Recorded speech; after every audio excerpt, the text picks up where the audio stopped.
It's endgame time, neat features, big class changes, Blizzard's Wrath classic problems, and more. So I guess this is just a catch-all kind of like video for a lot of World of Warcraft news. I actually watched this. I watched this podcast that he does with Matt on Fridays. I listened to it. I usually listen to it on my car. But I've listened to that podcast in its entirety, so I think I'll be aware of most of the things that he's going to be talking about here. But let's bring it up and let's discuss some of these things. Welcome back to the news. Okay, right. A lot of things have went down, so let's just get stuck into it, starting off with the Dragonflight updates. Okay, what's new with Dragonflight? Decently big milestone, actually, because the beta is here, and now we have got level 70 pre-made characters. So this is a good big step. Now, they are restricted to just Stormwind and Orgrimmar, and not a whole lot of content yet. So they are trying to Wait. To start, we're testing Solo Shuffle. In future weeks, we'll make this the realm where we test Professions, Mythic Plus, and Raid content. Bro! They've learned nothing!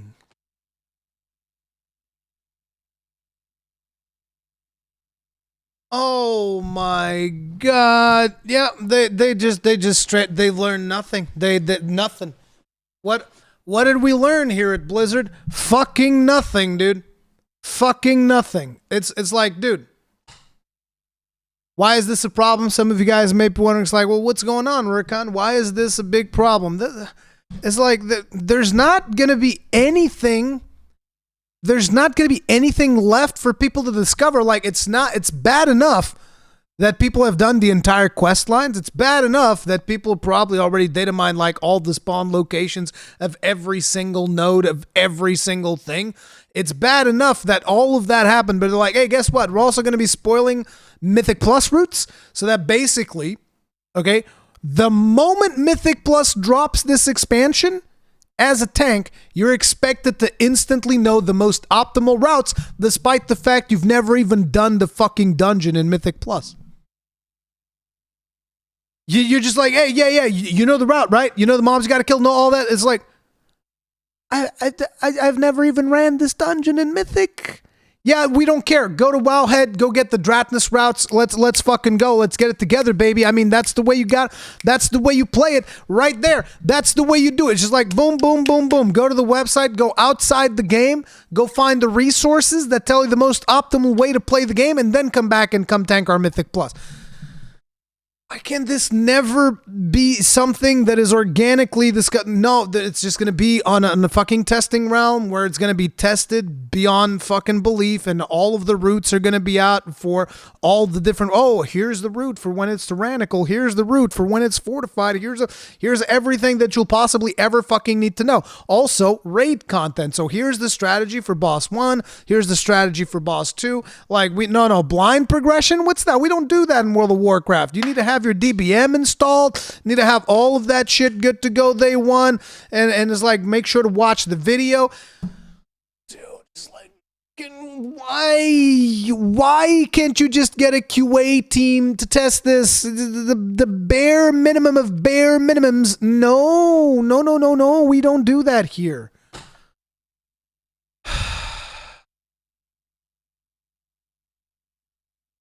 Dude, what the fuck?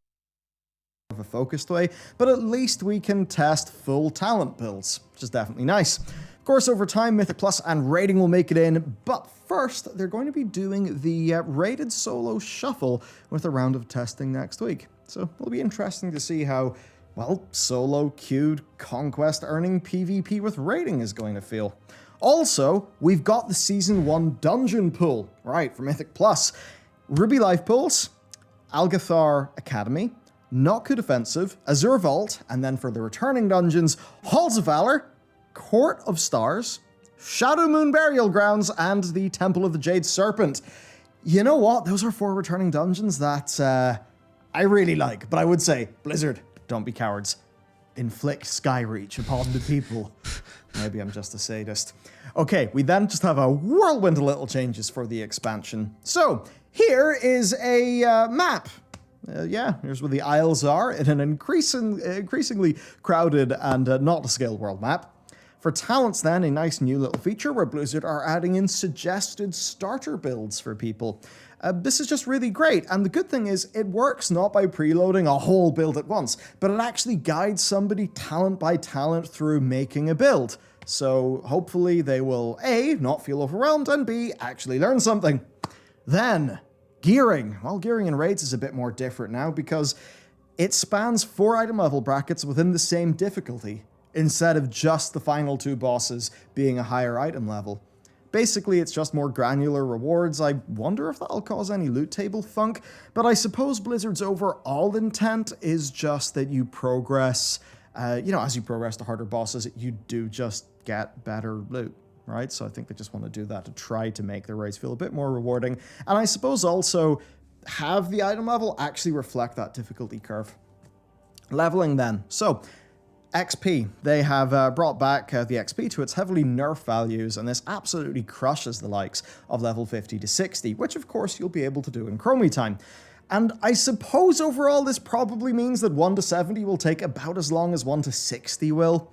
They've also rescaled some item levels for loot to just make that whole thing a bit more smooth.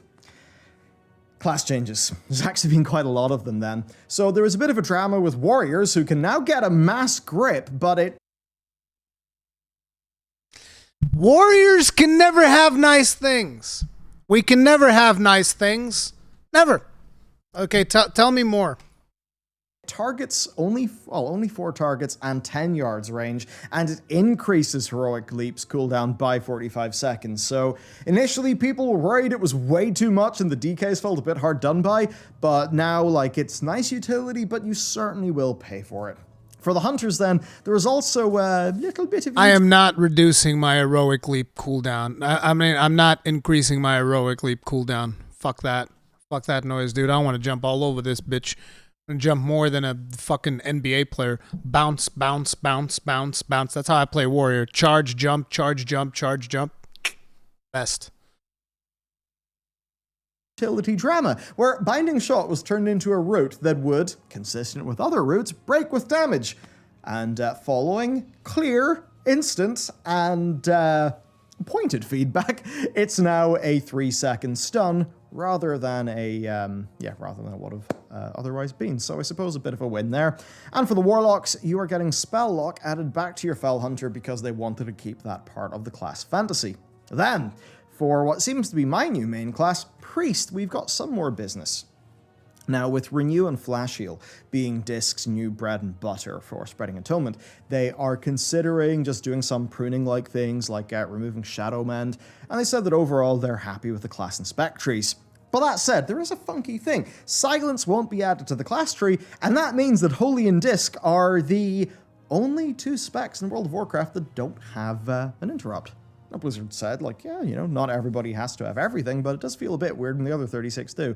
So, who knows there? I mean, you could maybe let it be taken, but put it into a less convenient part of the class talent tree? I'm not really sure. Dispersion is going to remain shadow only, and Shining Force is being removed. They've just cited a broad availability of knockbacks, and also some PvP concerns. Bunch and of even though it's priest elegant, stuff that nobody cares about. If they wanted to. So look, there's good and there's bad here. At a very basic level, the Renew and Flash Heal change seems pretty good to me. But there are some outstanding concerns, and I'd recommend, if you are a priest, hit up Jack's video for, I guess, a more educated breakdown and things, because I am but only a newbie priest. Balanced Druids then. You guys have got an update too, and it's a really pretty damn chunky one. And it does represent a lot of Druid changes too, because of course Feral got a whole raft of changes a little while ago as well, which definitely has been good, because they've been due a lot for a long time.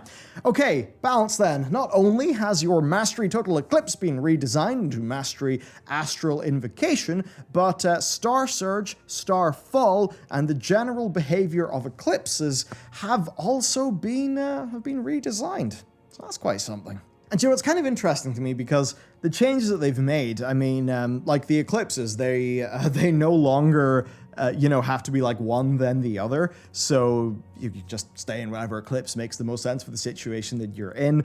In a way, that could maybe be a little bit more dull, but also there was like a lack of control in the eclipses, and essentially this is them really combating feedback that they got in the alpha of Shadowlands.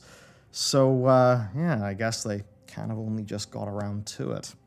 Now for the hunters, this ain't a class change thing, but it is kind of nice, and it's the taming of lesser dragonkin. That actually does include a few neat dragons in the Shadowlands as well, so a nice little thing. On to more updates then. Well, we've got a raft of UI updates. We've got this, which is the Dragon Isles, content window thing, with the reps and the dragon riding talents and stuff on it. It looks pretty nice, and also, here's the new player frame, which I do think looks quite nice, and also... You guys know what this is?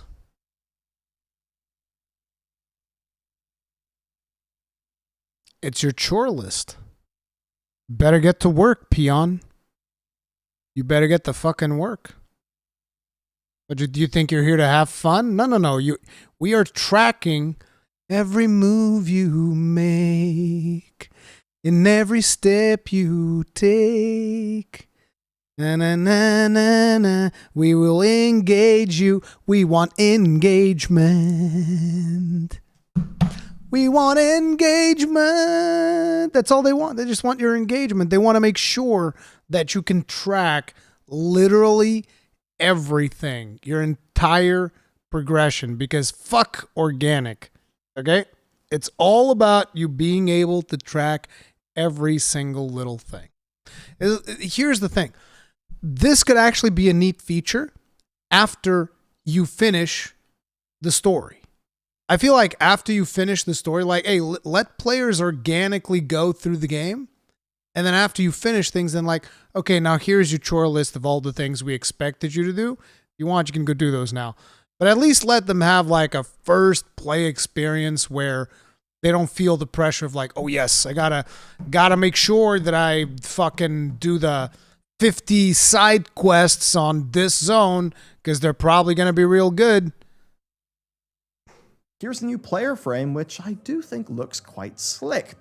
And they've also added more to the edit mode. Is there a snap? It's not complete yet, and it certainly is not a full feature. replacement to Alv UI. But it is a massive improvement to the baseline experience of World of Warcraft. And I suppose the hope is that at least for some players, it will be enough to just do what they want. Okay. Needs a snap feature more than anything. So there's a progress bar for the Dragon Isles Dockmaster, which I guess means you won't miss the boat. I think it's like a little bit obtuse just being a bunch of UI slapped into the game world, but whatever. Moving on then.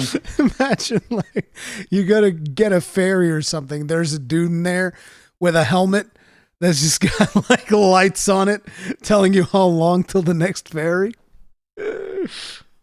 Soul Shape. So actually your Soul Shape is staying around via a new toy that you can pick up from Lady Mun in the new expansion. It's got a 10-minute duration and 5-minute cooldown, which does mean a 100% uptime, but it is just a cosmetic effect. But still, this is good. Obviously, Blizzard had to sunset all that Shadowlands borrowed power.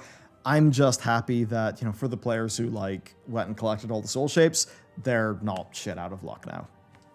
So overall then, where we are is basically endgame testing is about to start. Soon enough, that will cover the dungeons and the raids, and they're starting off with solo shuffle. Overall, this does mean that we are rapidly moving towards the finish, which of course we would have to because this expansion is coming out within 3 months, maybe 2.5 months, and that means that a bunch of systems have got to be ready for perhaps 1.5 months' time when the pre-patch goes live, which will contain the class changes and all those things like that. And I suppose what I will say is that by this stage in Shadowlands, we had a significantly larger number of dramas going on. I mean, do you remember talking about the ripcord, talking about conduits, people wondering when the mob was going to They gave a really good example during the podcast. For those of you who don't remember, the ripcord was them saying like, oh, we'll make it so that you're not bound to a specific covenant or whatever. You can do whatever you want, change the powers, all of this. They said the ripcord was there. Unfortunately, it really wasn't. But basically what they said in the podcast, like they did pull the ripcord after they crashed into the fucking ground. So it's like parachute man goes, woo, and they're ready to pull the ripcord, woo, Shadowlands, woo. Pull the ripcord now! And then a parachute comes off. Poof! Literally does nothing. Like, have more things to do in it, all that. There was so much more drama by this stage in that, and certainly there was still loads of drama by this stage in Battle for Azeroth, whereas really, Dragonflight, like, it does have a lot of class feedback and plenty of iteration to do, but there's no major foundational drama, which is certainly a good sign. And also, if you want to test this stuff yourself... I don't know about no drama, but... Well, you might not have beta access, but... Dragonflight pre-patch is on the public test realm, so you'll just be able to copy your live character over and just see how it feels. And before Wrath Classic, a little bit on Modern. Right, gold restrictions have seemingly disappeared from character transfers, and based on Wowhead's follow-up investigation of that using Wayback Machine, it looks like this happens sometime after August 11th. Now, they tested moving 2.6 million gold, and it worked. So this is a subtly big change, at least for some people. I mean, there's actually some players of the game who earn loads of gold by just exploiting market differences, like, between servers. And they can actually make so much gold by doing that all their server transfer costs are paid for by Battle.net balance. So the people who enjoy that will certainly enjoy how they can move their money around a lot more easy now. And the only other thing for Modern is actually kind of neat. So they did this thing, Zymox's Cash. It was a charity event with Liquid and Echo. It's just a neat little, I think, 2-hour-ish long event that they hosted over on, I think, Twitch or their YouTube, whatever. But what's cool about it is that it featured dual fated affixes being turned on to spice up the challenge for the guilds. And now they've just went ahead and added that to the live game.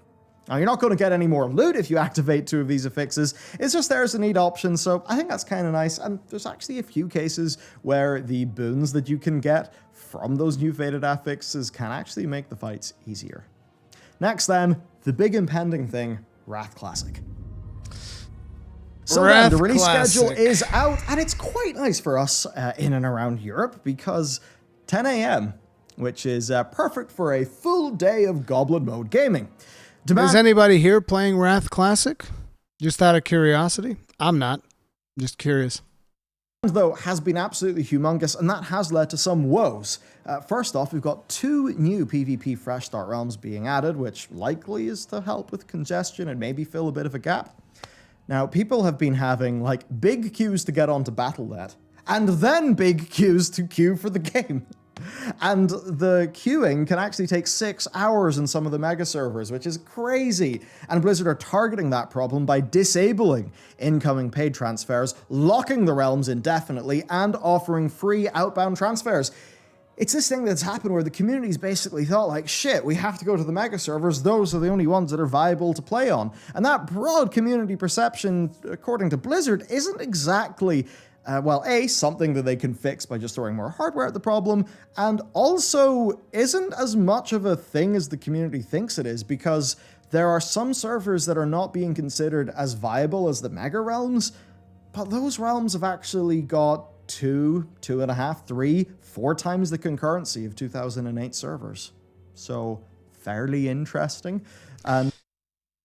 Is he really not going to say the obvious thing that me and Akalon already spoke about in the podcast? Are you really not going to say the obvious thing, Bellular? Oh, these realms have like 4 times the people in 2018 through 2008. 4 times the people in 2008. Well, yeah. When everybody's hyped up for the launch of the game. What happens a month into the launch of the game when the hype has died down and these realms go to fucking shit in a handbasket because everybody's burned out, because everybody's done this game before? What happens then? Didn't Burning Crusade experience something like that where realms went to shit? Imagine if you're someone who's on these mega realms and you're just like struggling and you're like, oh, I just want to play the game. So you transfer over to one of these other realms and a month from now, realms in shambles. You think Blizzard's going to give you free transfers back out of your dead realm? Fuck no. At that point, Blizzard's like, hey, man, first hit's free.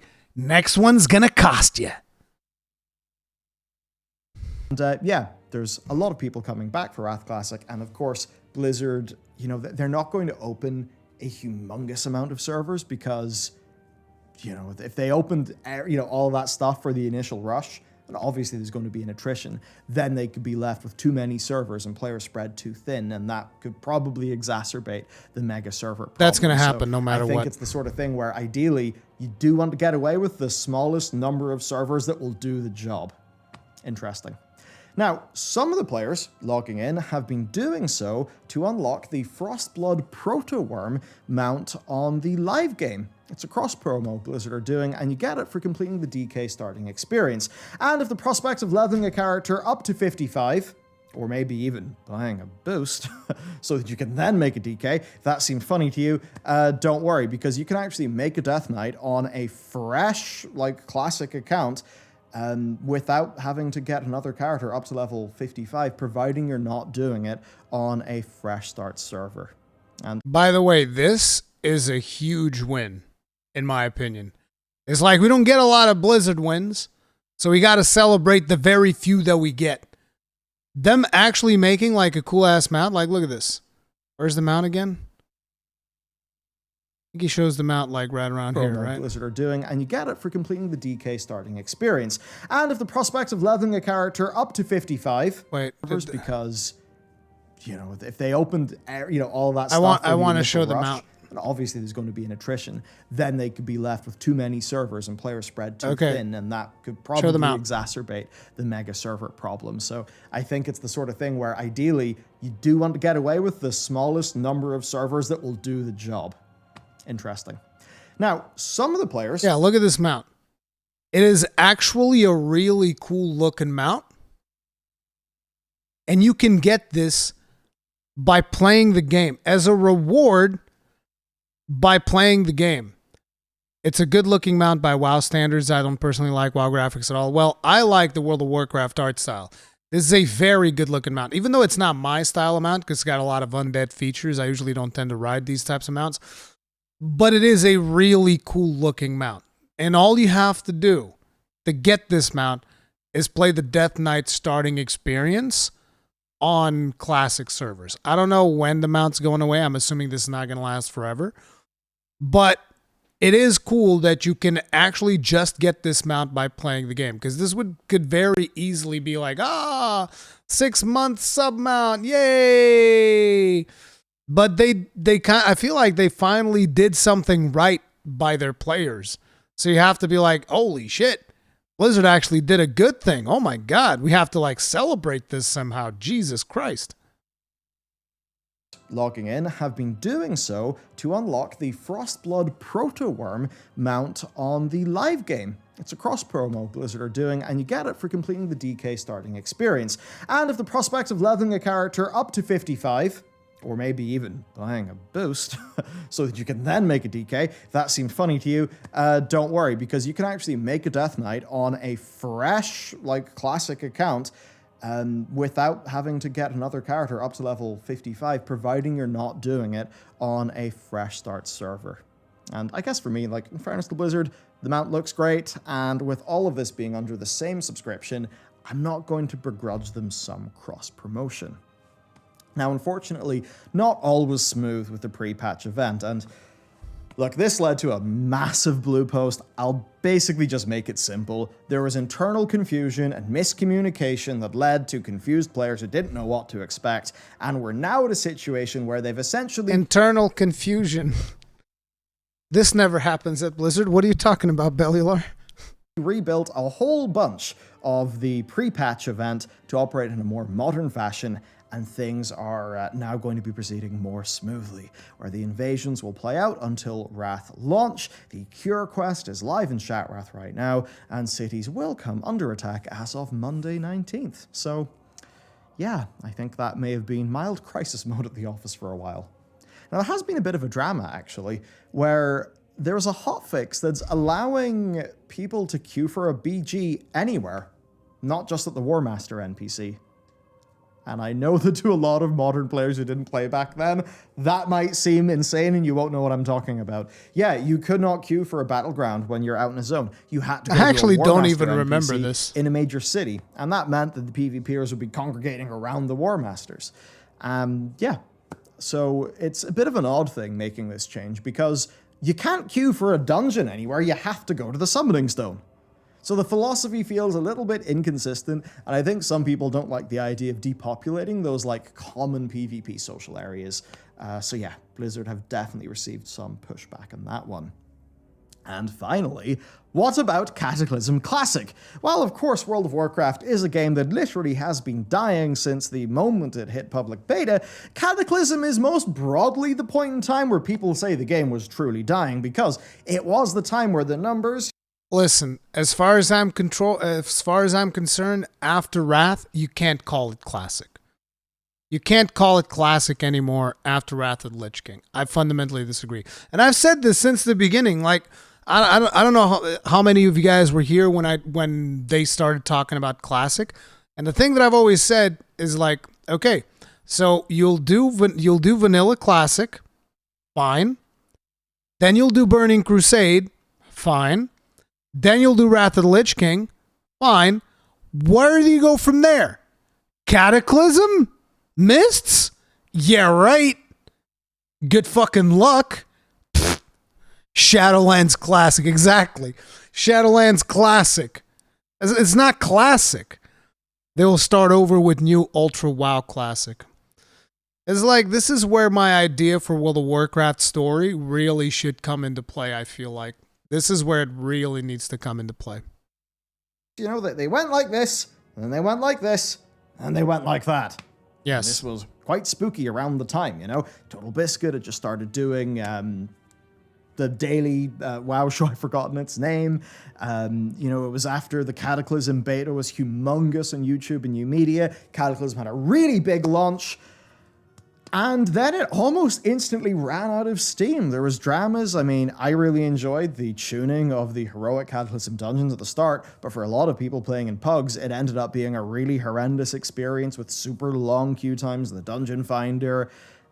They normalized 10 and 25 man difficulty modes, whereas in the past 10 had been easier than 25. So a bunch of people who were focusing in 10, what you could maybe call friends and family raiding, or maybe a normal mode raiding sort of style now, that was just not in the game, and it actually would not return to the game until Flex mode was added in Siege of Orgrimmar, and Flex then eventually got renamed to be normal mode, which of course you know today.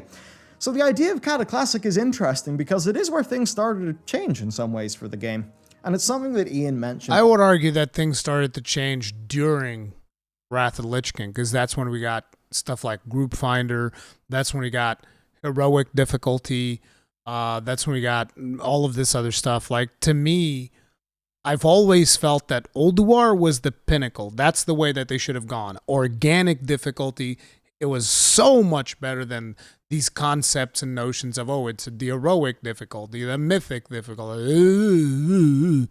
No, it's like you have this normal mode, which is challenging, which is what currently is like heroic, I think. And then you have this fucking ultra hard mode, which if you beat these conditions in the bosses, boom, there you go. It was the best. Offhand to Asmongold, kind of questioning, you know, why it feels like the end of an era to some players, you know, what we do like, what we don't like, what we'd want changed.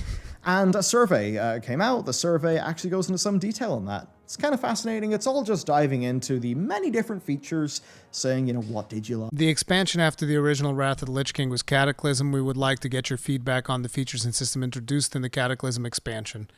If you're familiar with World of Warcraft and Cataclysm, please think about the expansion as it was when it... Bro, what the fuck is this question? An original release separated from the systems and features that you may be familiar with. Dude, what the fuck? Blizzard does not understand the concept of KISS. Keep it simple, stupid. It's a very simple concept. Keep it simple, stupid.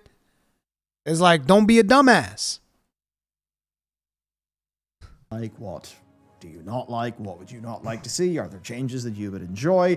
And even pitching concepts for Cataclysm. And one of the pitched concepts in the one that we saw included things like not adding LFR and retaining pre-Cataclysm features that were, in Cataclysm, streamlined or simplified. I mean, really good. Fuck LFR, bruh. Fuck LFR. LFR sucks. LFR is literally the worst way to raid. You're better off fucking normal. Jesus Christ.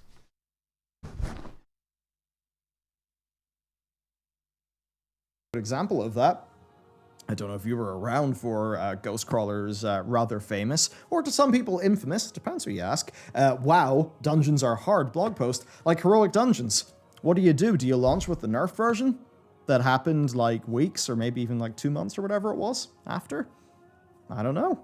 I definitely say launch with the hard version, but I would say that because, well, I did like them. So it's kind of interesting. I mean, they were obviously a bit more willing to go in for some changes with Wrath Classic, and I'd imagine significantly more so now for, for Cataclysm Classic, if they choose to do that. And not always in the way of streamlining, I think, as shown by that survey, so it's pretty bloody interesting stuff. Anyway, that's basically it for the news today. For where we are, I'm now kind of looking into the content that's basically surrounding what's the stuff that's in Dragonflight, how does the end game feel, that sort of thing. So that's what I'm going to be, having some fun with over the next little while. And we're spinning up some sort of big new, lore series and things like that are all quite fun. Oh, there you go. It's kind of funny with Dragonflight, really. I mean, it's like, hey, dragon riding. That's the thing that feels, uber cool, new, and different.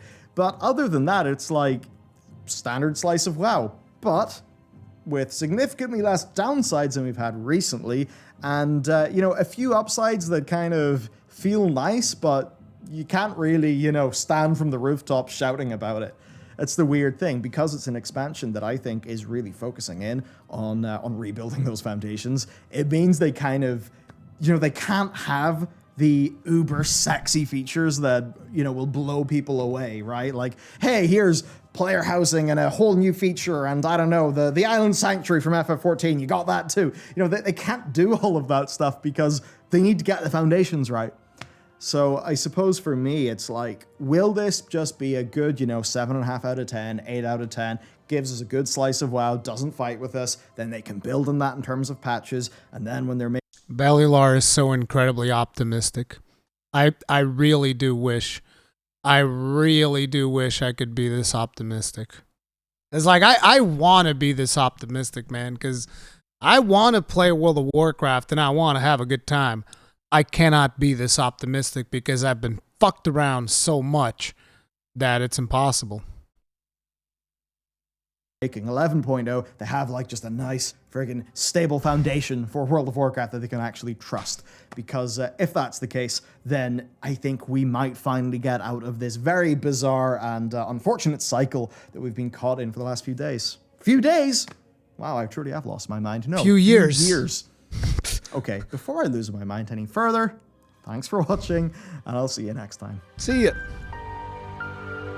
Guys, I linked the video. As I always say, you can either leave it playing in the background, you can go there later, watch it, just don't go in there, hit like, and instantly leave.